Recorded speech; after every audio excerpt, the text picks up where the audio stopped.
It's time for the Rick Smith Show. Now, here is the voice of the working class, Rick Smith. And welcome, brothers, sisters, working class heroes. This is the Rick Smith Show. Thanks so much for being here today on the big program. Lots to get to, lots to talk about. Democracy dies in darkness. That is the punchline for the Washington Post. Democracy dies in darkness. They are supposed to be the light. They are supposed to be the ones that share the information. They're supposed to be a trusted source.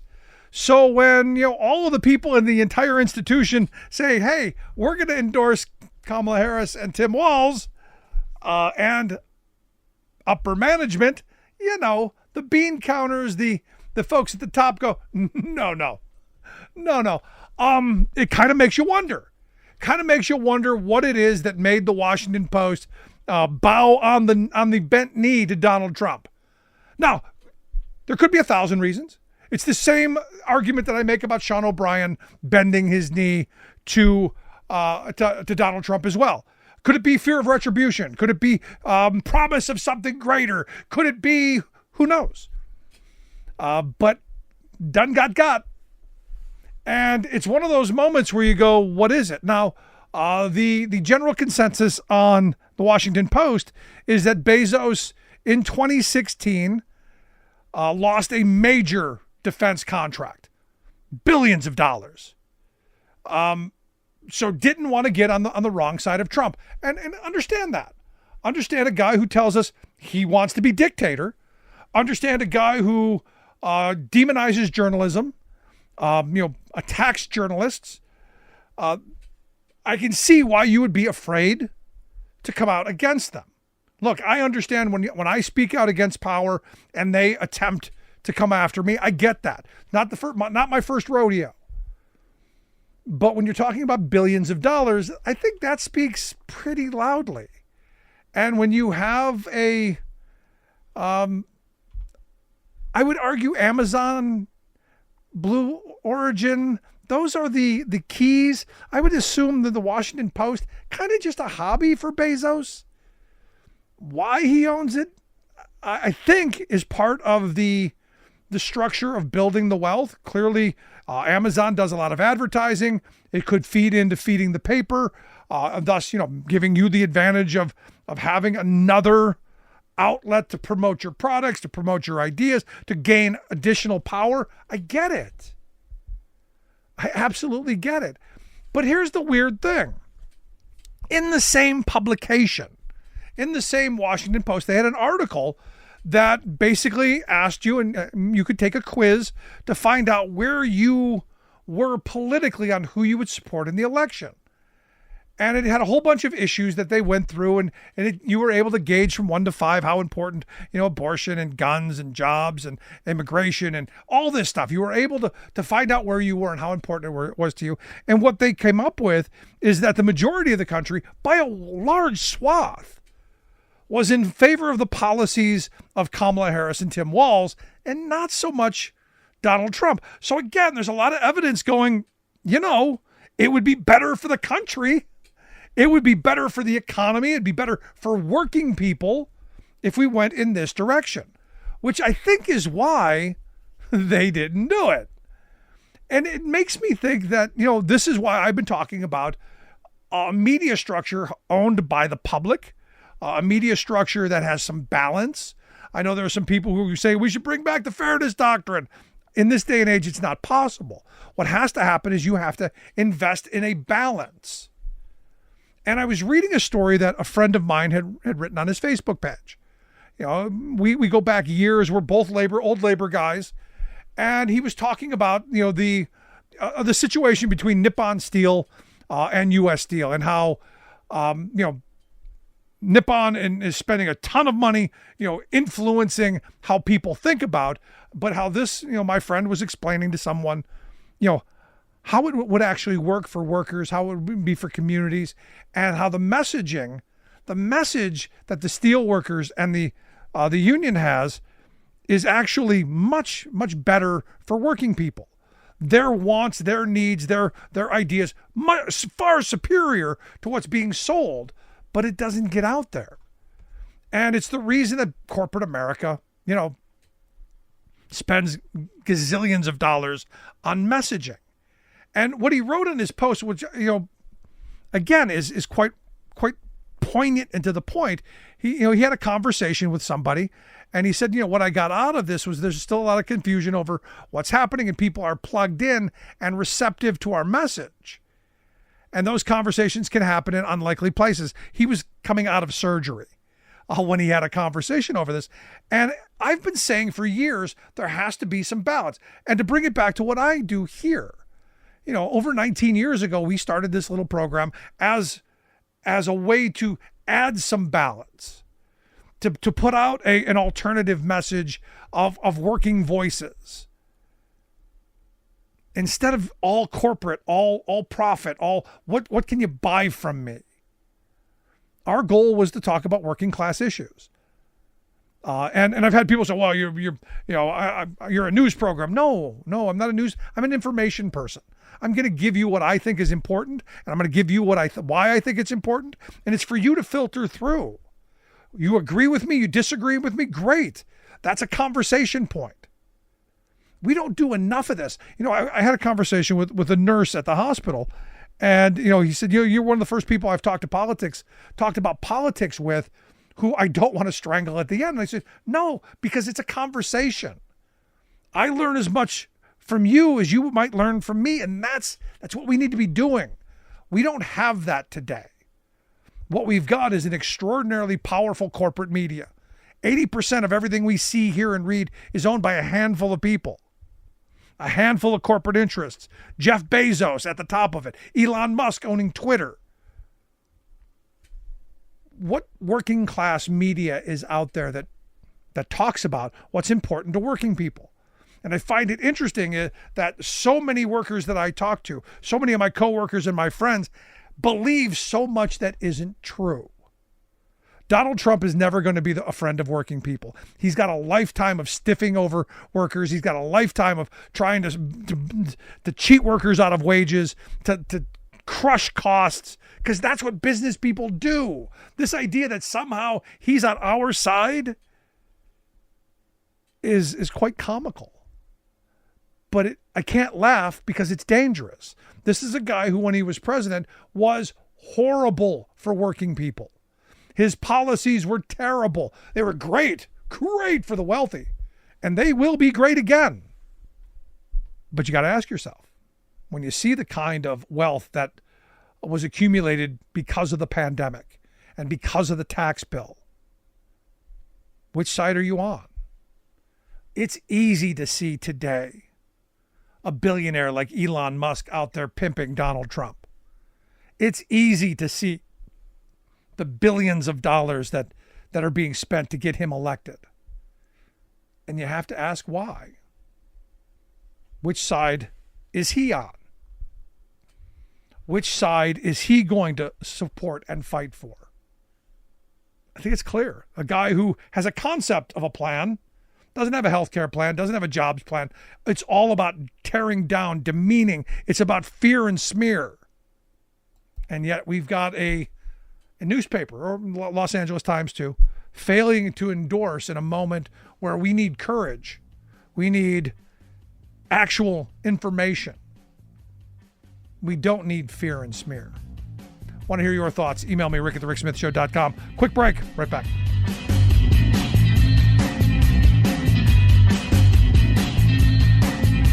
We are AFGE, the American Federation of Government Employees. We represent 700,000 federal and D.C. government workers who are the vital threads of the fabric of American life. We support our nation's military. We take care of our nation's veterans. We protect our nation's borders. We respond to our nation's crises and natural disasters. We provide services to our nation's seniors. The American Federation of Government Employees. We work for America. We are AFGE, the American Federation of Government Employees. We represent 700,000 federal and D.C. government workers who are the vital threads of the fabric of American life. We support our nation's military. We take care of our nation's veterans. We protect our nation's borders. We respond to our nation's crises and natural disasters. We provide services to our nation's seniors. The American Federation of Government Employees. We work for America.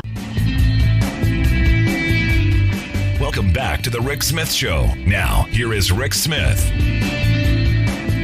So, I got to tell you, I love the latest Trumpery.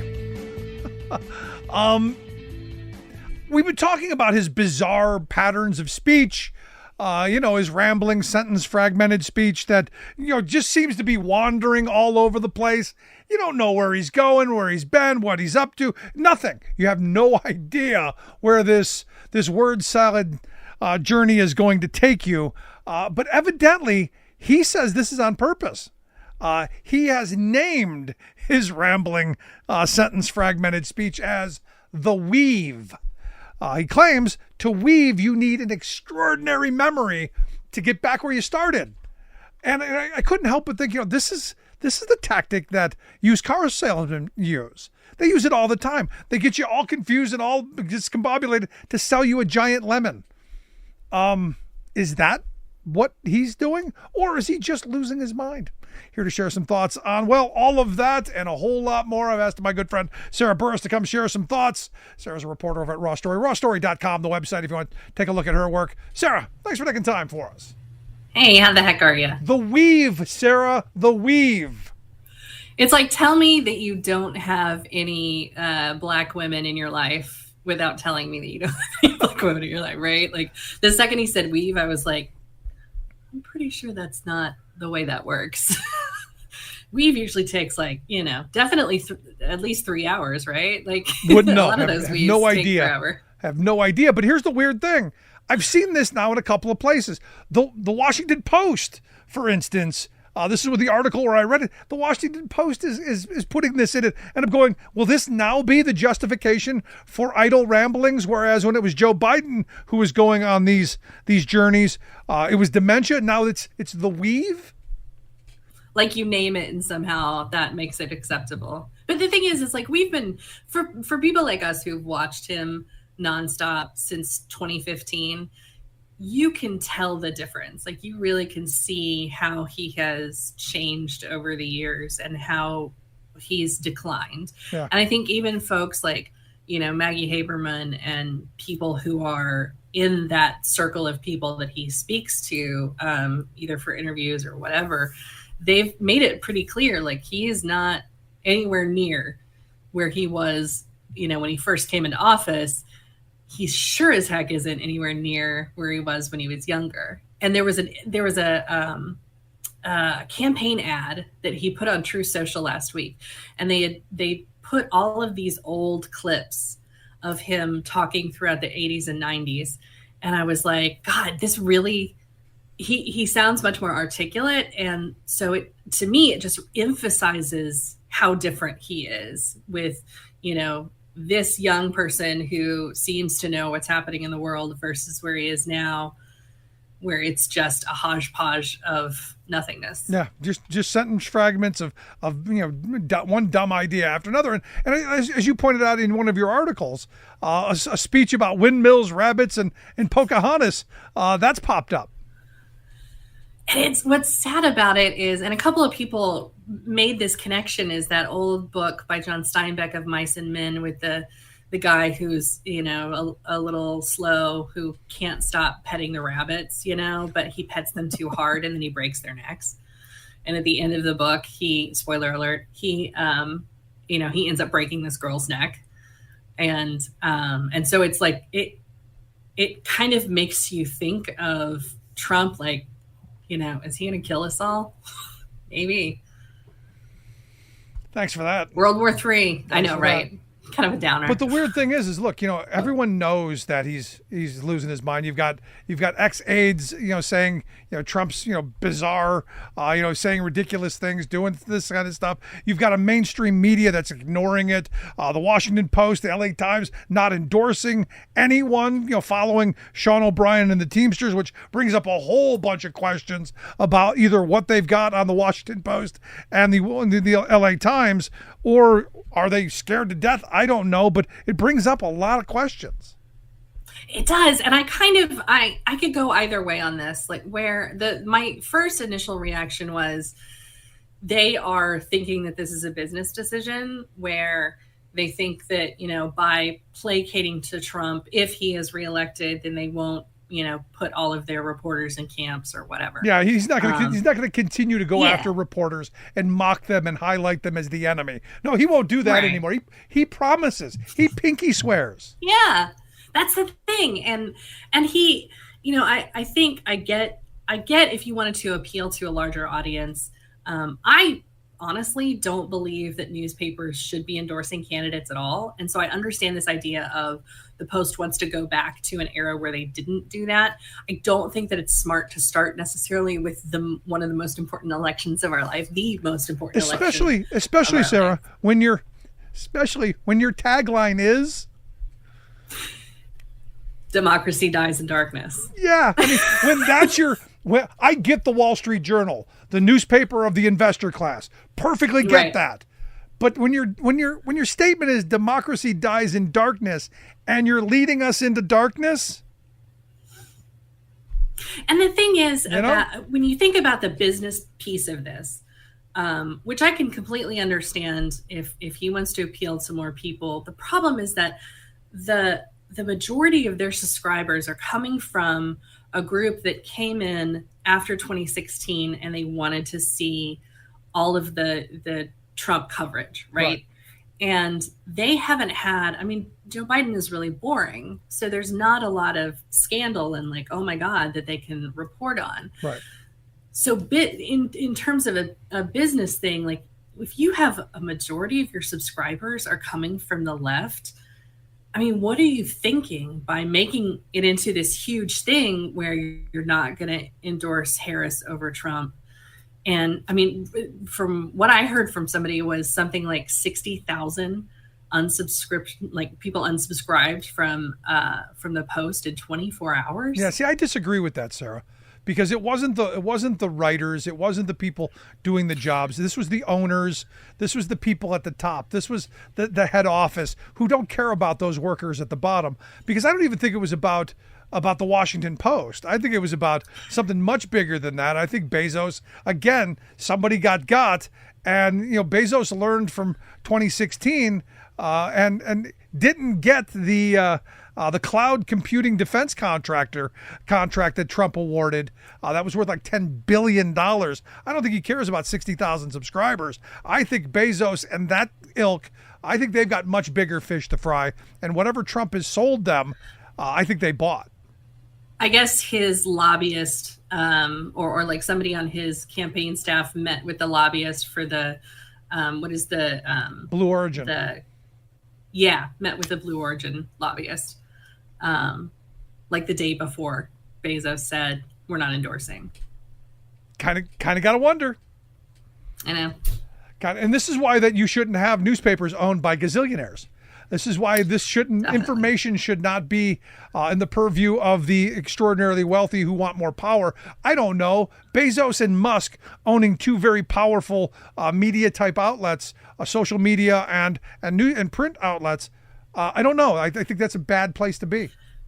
I do too, but I hate the idea that journalism is a business, right? Like that to me, it means that they are making decisions on reporting in a business way, right? And we've talked about this because I get so hacked off. We're in a clickbait world, Sarah. Yeah, and I will rail against Bob Woodward until the cows come home because he didn't tell us about what Trump said in March of 2020 about COVID, because that again was a financial decision on his part. Like this is going to sell my book. Versus it could also save 1 million people's lives.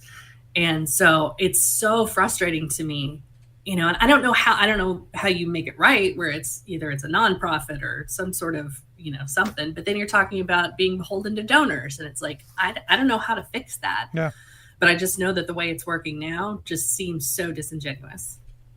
No, I don't either. Maybe it's publicly owned. Maybe it's there's got to be a way to make sure our information is not biased for billionaires. Just kind of a thought thrown out there, because again, I come back to the Reagan quote of knowing so much that isn't true. And, I look at someone like Trump, who a lot of the messages, they're pro-military. I got Sean O'Brien running out there saying that Josh Hawley and J.D. Vance are pro-worker. I don't get it. But this idea that somehow Trump is pro-military, and then you see this story coming out of Arlington. You see the story with John Kelly. You see the story of this soldier that I guess we were going to pay for the funeral costs. We weren't going to pay for the funeral costs. We said some horrible things. It's amazing to me.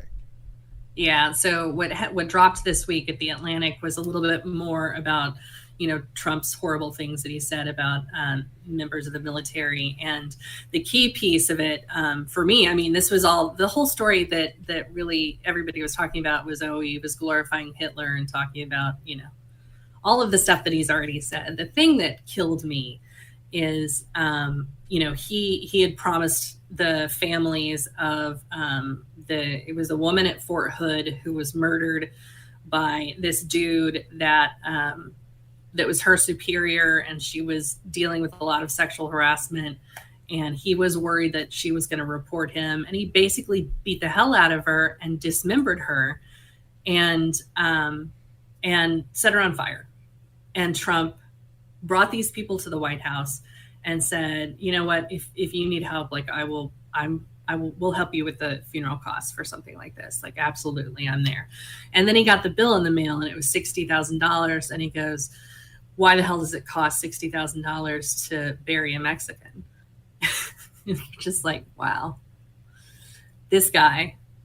And the John Kelly story, there were a lot of John Kelly stories that dropped where he talked about, again, Trump being a fascist and yada, yada. But the story that blew me away was that story of when they were in Arlington and Trump was looking at the graves and said, what did they get out of this? What was this all for?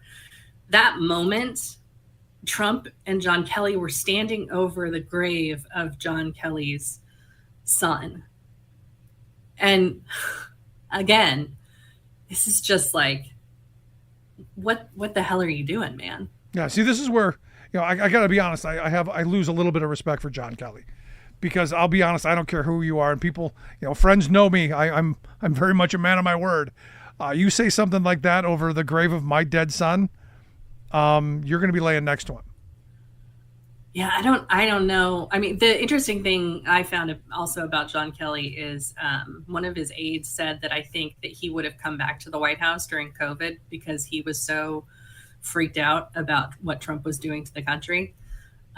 So it's one of those things where you're like, I can see him making a very conscious decision not to sock his lights out, because I don't have that kind of self-control. Right. And I don't know how you do. The same story, it was an aide who saw John Kelly afterwards, and he was at Arlington putting flags on the graves of some of his former colleagues, and he was with his 5-year-old son, and Kelly wouldn't talk about what happened just before that. And his 5-year-old, the guy's 5-year-old son grabbed John Kelly's hand and said, do you want to say a prayer with me over his son's grave? And you're just like, God, from the mouths of babes, right? If that doesn't bring tears to your eyes. And also hope that there might be a future post-Trump. And this is where, look, yeah. I've been saying this a lot since, my wife was involved in the motorcycle accident that she's recovering from. People have been very gracious, very kind, very nice, very thoughtful, all of that, thoughts and prayers, vibes, good juju, whatever. We're getting a lot of those sentiments. So it tells me there's still as bad as we think things can be, there's something that can unite us. We just have to find what it is. And I don't want it to be tragedy. I don't want it to be the horrible. But unfortunately, the more we hear about Trump, the more we hear the things that he does, the more I'm hoping something's going on in people's heads going, yeah, this isn't where we want to be. This isn't who we are. Yeah. And, I keep telling you over and over, the thing that always gets me is the thing from Mr. Rogers, where he said, when terrible things happen, look for the helpers, because the helpers are always there. The problem is a terrible thing has to happen. Right. Yeah. So that's the hard part here. And hopefully, come next Tuesday, we make the right choice. That's just my thought. Now, interesting bit. I keep hearing about, again, if Trump wins, there's some talk he might not be able to pass a background check. So yes and no. The thing is that if you are the president, you automatically are given, clearance to everything that you want. Should you? Right? I mean, that is a little bit, right? Like, you stole classified documents and were on trial for it, and now the cancellation of that trial is being appealed at the 11th Circuit. Right. I think there's enough information here for us to perhaps pause, but yeah, it will be automatically given to him regardless of any of his problems, of which there are many, not just the classified documents, but his relationships with foreign leaders and at all. All right. Well, we'll see. I gotta tell you, there's got to be a point at which you go, look what he did before. But I guess again, that's on us to make sure that he doesn't get back in there to get there. So, lastly, Halloween's on its way. Musk is dressing up as a human, I guess, out there doing campaign events. Going to be back in Harrisburg here, I guess, some point in the next couple of days, handing out checks.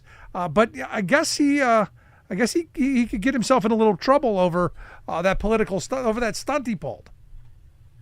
Yeah, that's one of his problems is that the law says that you can't pay somebody or give a gift to somebody to incentivize them to register to vote or to vote.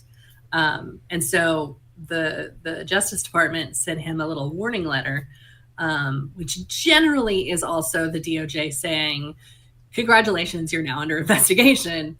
But the DOJ doesn't confirm whether or not there is an investigation or deny or any other information about it. So, I mean, it may very well be that he is going to end up having to pay a whole heck of a lot of money for the cash that he's handing out. He doesn't care. He'll just take it from his workers.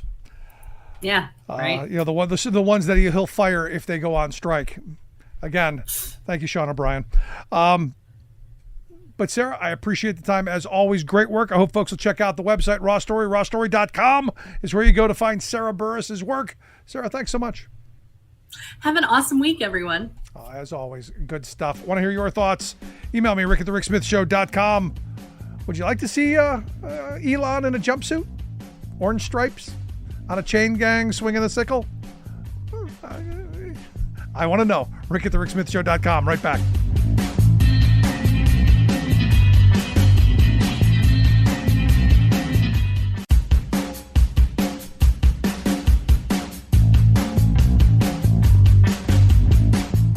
Welcome back to The Rick Smith Show. Check out our website, thericksmithshow.com. Questions, comments, something on your mind, email me, rick@thericksmithshow.com. So, according to accountable.us, Donald Trump's signature tax law, really his only legislative accomplishment, that has won 15 of America's largest corporations a massive windfall. In fact, so massive that they were able to collectively spend about $839 billion on stock buybacks and shareholder dividends in the years since the passage, doing exactly what it was meant to do. Did you get $839 billion? I don't think I did. In fact, I'm struggling like everybody else. And here to share some thoughts on what the tax policies of each candidate look like. I've asked Joe Hughes to come talk with us. Joe is a senior policy analyst there at the Institute on Taxation and Economic Policy. They've got a new in-depth analysis of the tax proposal announced by Vice President Kamala Harris. And we're going to find out what that does for us. Joe, thanks for taking time for us. Absolutely. Thank you for having me. So, I look at this, Trump's tax law, massive windfall for the very wealthy. Kamala Harris has got a plan. Walk me through some of it. Yeah, absolutely. So just some background here. Our organization, we're a nonpartisan research group. We look at different proposals to change the tax code. And so we looked at the two major parties' candidates' tax proposals, and we found pretty stark contrast in the distributional effect across income levels. So if all of the proposals that former President Trump is proposing are enacted, they would raise taxes on average for everyone outside of the top 5% of the income distribution. So that means that unless you're making more than $360,000 a year, you're likely to see your taxes go up. And for the proposals from the Harris campaign, we found nearly the opposite effect. Her policies would cut taxes on average for the bottom 99% of families, but raise them on the top 1%. Now, I look at this and, this tax situation has been going on for a very long time, where we have given so much to the very wealthy in the hopes that eventually it trickles down to the rest of us. I think we've learned the lesson that doesn't work. So for me, a tax policy that's going to say, you know what, for those who we've given so much, we should be expecting more. This is a step in the right direction. Although I got to be honest, I don't think it's a big enough step. Yeah, we would certainly agree with that. Other organizations have found that her policies would still increase the deficit, even with the big tax cuts on the top 1%, or the top tax raises on the top 1%.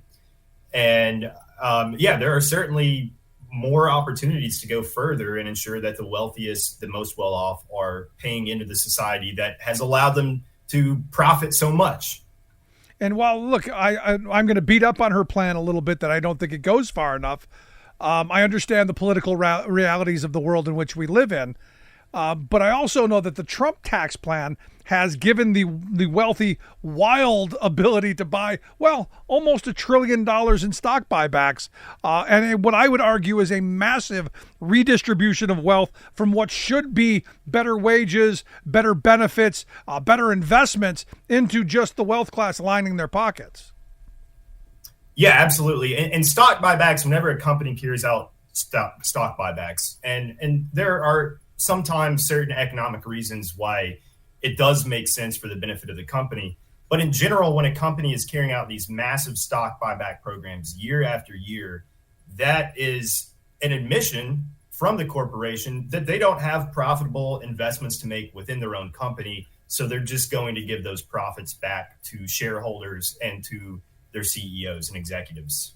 Yeah, I mean, the admission of we don't know what else to do with it but line our pockets. Whereas in the past, and help me if you think I'm wrong, back when these weren't legal, that profit was what unions used to negotiate for better wages, better benefits, shorter hours, better working conditions, better economic conditions across the economy. It was spent a lot differently, I would argue. Yeah, absolutely. And the other thing to consider is that there are two primary ways that a company can return their excess profits to their shareholders. One is through stock buybacks, which we're discussing now. The other is through dividend issuances. And dividends are taxed. They're not taxed as high as your normal income that you make from wages or salaries normally, but they are taxed. And now, for a long time, buybacks were not taxed at all. Now there's a very small 1% excise tax on buybacks. But there's this massive tax differential where shareholders are much better off from a company issuing stock buybacks than issuing dividends. Yeah. And so that is a major concern, is that we should do whatever we can to equalize the tax rate on stock buybacks and dividends. And I would argue the Trump tax code made work even less advantageous, as we're taxing work at a higher level than we're taxing gambling. And this push towards, everyone being an independent contractor, gig employee, this kind of move away from traditional employment in the tax code towards, you being your own boss or being vulnerable to somebody else. That seems to be part of this as well, no? Yeah, I would agree with that. And I think that there are, in his new proposals, including things like exempting tip income from taxes and payroll taxes, exempting overtime income, there are just these continued distortions of the types of income that people receive, taxing it differently. And there's no good economic reason that we should tax different types of income differently. Yeah. Well, let me ask you, since you brought that up, the tip to minimum wage is, something that I've argued we should be doing away with. I mean, the fact that you can $2.13 an hour, I'm sorry, that's not worth someone showing up for. And I understand that tips are supposed to make it up to the minimum wage, but we know there's a lot of abuse in that system. By saying we're not going to tax the tips, I don't know that many of the people who are working for tips are paying taxes at the federal level on those tips anyway, because their income isn't sufficient generally to make it to that threshold to pay federal tax, as we learned from Mitt Romney back in 2012. Yeah, that's absolutely correct. You hit the nail on the head. Now, Harris and Trump have both proposed to exempt tips from regular income taxes. Trump goes further in exempting tips from payroll taxes as well, and also exempts overtime from income and payroll taxes. But no, it's definitely not the best way to help low and middle income workers. We have policies, like you mentioned, increasing the minimum wage for tip workers. Beyond that, we have policies that already exist in the tax code that are supposed to help these very households. We have the child tax credit, the earned income tax credit, that have a huge effect on the after-tax income of low and middle income families. And these are better from just a neutral economics perspective, in that they help households based on income level, not based on the particular job that somebody is doing, right? Like, there's no good reason that we should, across the board, exempt certain types of workers from income taxes. Why should a teacher or a nurse, for example, pay higher income taxes than a bartender on the same amount of income? Right. And that's not to belittle bartenders. I was a bartender before I took this job myself. We all work in those jobs at some point in our lives. But the other problem is that we need to have very, very strict guardrails to prevent abuse. Because, like you said, a lot of these workers are already not paying high income taxes, if they're paying income taxes at all. And getting cheated out of those tips as well. Right. I look at this, and I said when Trump first came out with this, I go, well, I guess now we're going to start seeing CEOs claiming that the money that they get are tipped wages, because will we not then start heading in that direction to where, well, we're just going to start tipping people, and ultimately, and I know that sounds kind of ludicrous, but when you think about it the way I do, that this proposal by Trump is really about to destroy the whole system, take down Social Security, take down the tax system, take down Medicare, all of that, because once you stop taxing this stuff and you start changing how people are paid, they're not paying into these institutions and these programs that we've set up that are dependent on it. So the whole house falls down. Yeah, no, you're exactly right. Exempting tips and overtime from payroll taxes, as Trump has proposed, it does have that back end effect of potentially lowering someone's future Social Security benefits, because an individual's benefits are partially tied to the payroll taxes that they pay throughout their life. So exempting that income could lead to a less stable retirement. And you mentioned the abuse that could happen with CEOs or hedge fund managers reclassifying some portion of their income as tips. You can say the same thing for overtime work, where, there are many lawyers who do genuinely work 50, 60, 70 hours a week. So now they have an incentive to reclassify themselves as wage employees, and all of that extra income past 40 hours is going to be non-taxable overtime work. Now, I have less concern about that. I guess from the lawyer, the example you gave is probably more accurate of what will happen. I know Donald Trump doesn't like overtime. In fact, he said it. During his business years, he was cheating people out of overtime. So the idea of not taxing overtime doesn't seem all that problematic for me, because he doesn't want you to get overtime. And as talking about, if you look at Project 2025, changing the overtime rules so that you probably are never going to get it anyway. So not taxing it doesn't seem to be all that problematic to me. Right. I am a tax expert, not a labor expert, so I'm not exactly sure what the Project 2025 proposals for overtime work are. But yeah, they're bad. It's the monthly overtime instead of weekly. We're gonna have a 160-hour month. So if we work you 160 hours in a week, as long as we don't work you the rest of the month, don't worry about that overtime. Right. Yeah. No, that's definitely problematic, combined with the proposal to exempt overtime from taxes. I do think that there is a genuine concern with both tips and overtime, that there have to be very, very strict definitions of what are the industries where this can be exempted, and what is the amount of income that can be exempted as well. Otherwise, it's just going to be ripe for abuse. And we've seen for so many years that the well-off have armies of accountants and lawyers, and they can find ways to change their income and avoid taxes. There is always a loophole to be found and lobbied for. And look, I honestly, just between you, me, and the four walls, I don't believe Trump actually believes a word of this. I don't believe there's any policy behind it. I think this was word salad that just came up.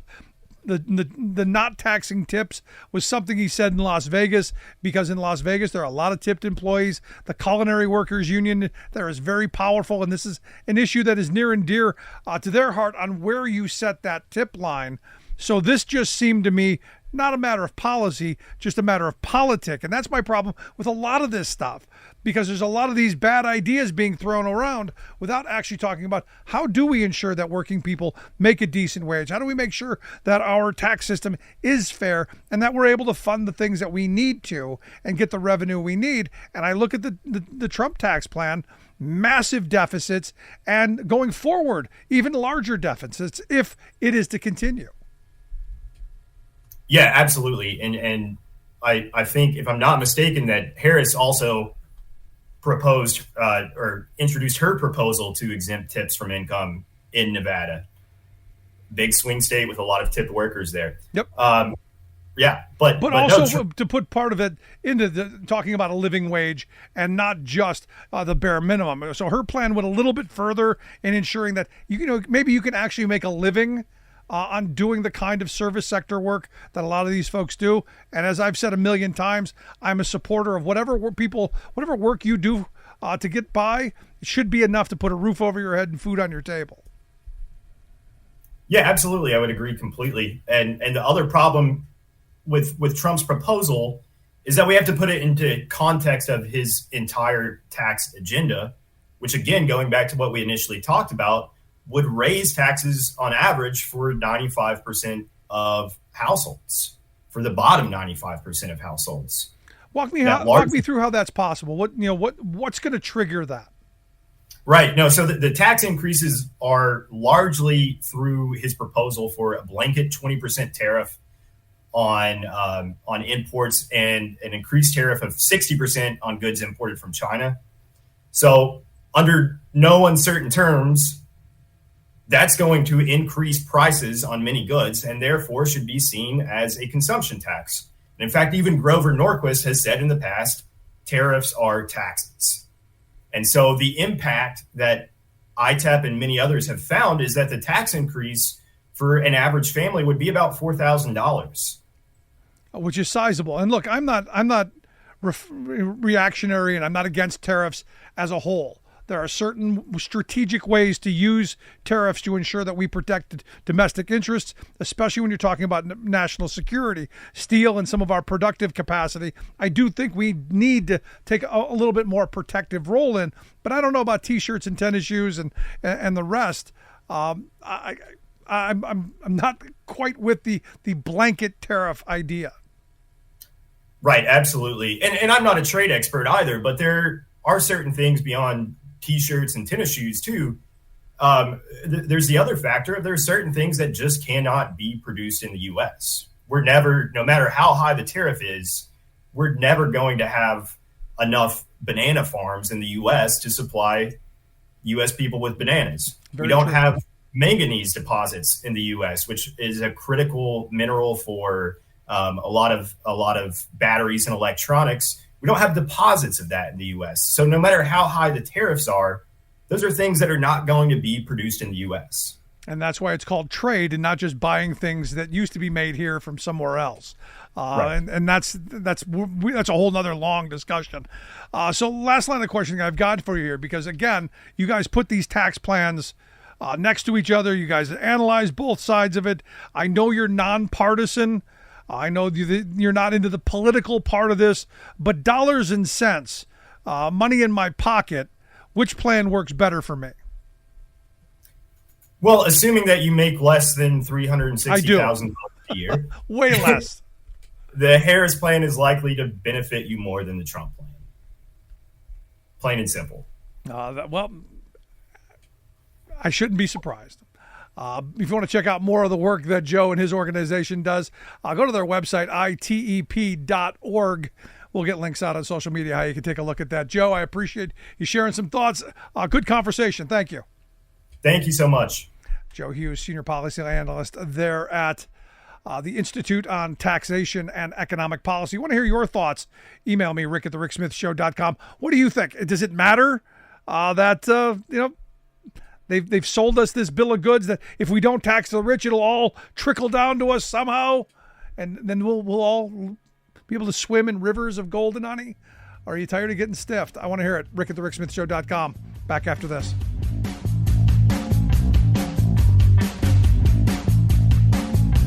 I'm Rick Smith, and this is Labor History in 2. On this day in labor history, the year was 1965. That was the day that the St. Louis Gateway Arch was completed in St. Louis. The project was the result of a nationwide design competition. The arch soars 630 feet above the ground and is the highest monument in the United States. The arch was made from 900 tons of stainless steel. It was meant to symbolize St. Louis's role as gateway to Western expansion. The groundbreaking ceremony for the project was held in 1959. Workers from multiple unions were involved in building the arch. 250 Boilermakers from Local 659 in Warren, Pennsylvania, built the arch sections. Iron workers completed the on-site assembly. Electricians and plumbers were involved in the construction as well. According to historian Clarence Lang, the construction of the arch also became a focus of local activists' frustration by the lack of integration in federally funded construction projects. In July of 1964, Percy Green, a black activist, and Richard Daley, a white activist, scaled up 125 feet of the unfinished arch. The 29-year-old Green was the chairman of the Employment Committee for the Congress of Racial Equality, or CORE. As Green and Daley perched on the arch, they shut down construction that day. Other protesters held a press conference below. They demanded that 10% of the work on the project be provided to African Americans. No black workers were hired as skilled craftsmen on the project. After 4 hours, the men climbed down and were arrested. The action brought media attention to the lack of black workers, not just at the St. Louis Arch, but at construction projects throughout the nation. Like what you hear? Check out more at laborhistoryin2.com.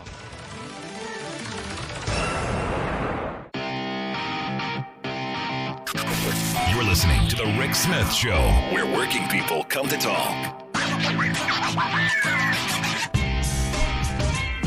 Again, I come back to, it's kind of ridiculous how bad our tax code has the pendulum swung to the favor of the very wealthy. I mean, and I guess we shouldn't be surprised when rich people spend a lot of money, like Elon Musk, $70 million, and I guess another $30 million now on getting Trump elected, out there taking his valuable time to go out there on the stump and dance goofy, exposing himself to the reality that the rest of us should look at this guy and go, run Tesla, run your business. Okay, good. You're a smart guy. You've organized things well. But, this idea that they're out there for more power, more money, more influence, and most certainly the ability to control the workforce And as I said at the beginning, look, the fact that the Washington Post did not endorse is quite remarkable, given the fact that Trump was very clear and has been very clear about going after journalists, has been very clear of his disdain for the press. But when you stop again, as you pull back and you think about the money, the influence, the power, the contracts that come out of this, the fact that, Bezos does own, that space company that goes up there and lost out on a massive contract that could have given him billions of dollars. As I said, it becomes very clear that Trump is speaking to the moneyed interests in a way that he's not talking to working people. And one of the ads that's out there, and I'm not sure who's running it, is of Trump talking to the rich people, going, "Hey, yeah, you're worth billions of dollars. I'm going to give you more." So you look at, and again, I talked about this just a minute ago, accountable.us, they've got this thing where they point out that the 15 largest corporations were massive beneficiaries of Trump's corporate tax giveaway. And they point out that these 15 companies pocketed almost another, $97.5 billion in profits in just the first 4 years after the law passed. I mean, that's a nice savings. That's a nice pocketing. And they saw their profits skyrocket 49%. So while they didn't pay $97.5 billion into the coffers of our government, they put it in their own pockets. Their profits massively increased by 49%, which in normal times would have meant that their tax bill should have been a lot more. And as accountable.us points out, in the first 4 years of the Tax Cuts and Jobs Act of 2017, Trump's corporate tax giveaway, the country's biggest, most consistently profitable corporations paid $240 billion less in taxes, seeing their effective tax rate go from 22% down to 12.8%, while again, profits rose by 44%. These are their words. And what they also find out is, surprise, surprise, they took that money and they plowed it back into what? Stock buybacks, into more dividends for the very well-to-do. It's quite remarkable that we haven't gotten the memo yet as a working class that this is what they do. And who are these big companies? Companies like Verizon, companies like Walmart, AT&T. These are institutional corporations. Meta, Home Depot, Intel, Comcast, Walt Disney. Across the political spectrum, Visa, Capital One Financial, Lockheed Martin, Amazon, Lowe's, UPS, United Parcel Service, and Texas Instruments. These are giant corporations who collectively spent almost, $839 billion, did I say, on stock buybacks and shareholder dividends? You want to talk about, where are my Tea Party friends? Where are my Tea Twizzlers who during 2010 and 11 were screaming, redistribution of wealth? This, my friends, massive, enormous redistribution of wealth. From what should have been higher wages, better benefits, better working conditions, money being plowed back into employing new workers, using these tax breaks and these loopholes and all this stuff that we've given corporate America as sweeteners to give us employment. What have they done with that? What have they done with the power we've given them? Clearly, they've abused it in every way, shape, or form. And this is the kicker of it. This is the instrumental part. As I told you they were going to do. As quite frankly, they told you they were going to do. And yet we still have politicians this election cycle who are out there going, we're going to give tax breaks to corporations. We're going to continue doing the same insane thing, which is giving corporate America more power, more control, and expecting, maybe the rivers of honey, gold. Well, what's that there? It's going to flow down on us. The trickle. It's going to trickle Yes, it's going to trickle. It's trickling so slowly that no one notices it. And again, very predictably, when you give the very well-to-do with resources to evade taxes, additional ways to evade taxes, surprise, surprise.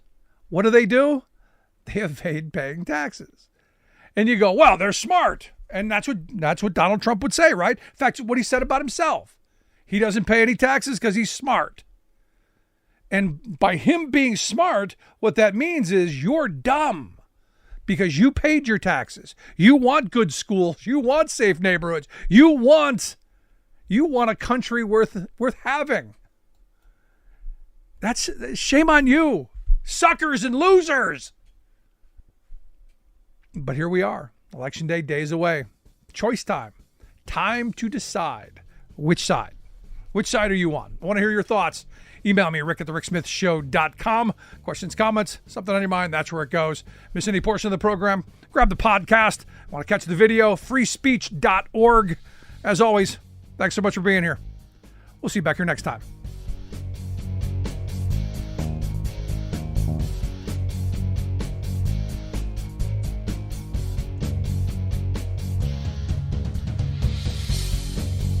You've been listening to The Rick Smith Show. Email Rick at rick@thericksmithshow.com. Until next time, this has been The Rick Smith Show, where working people come to talk.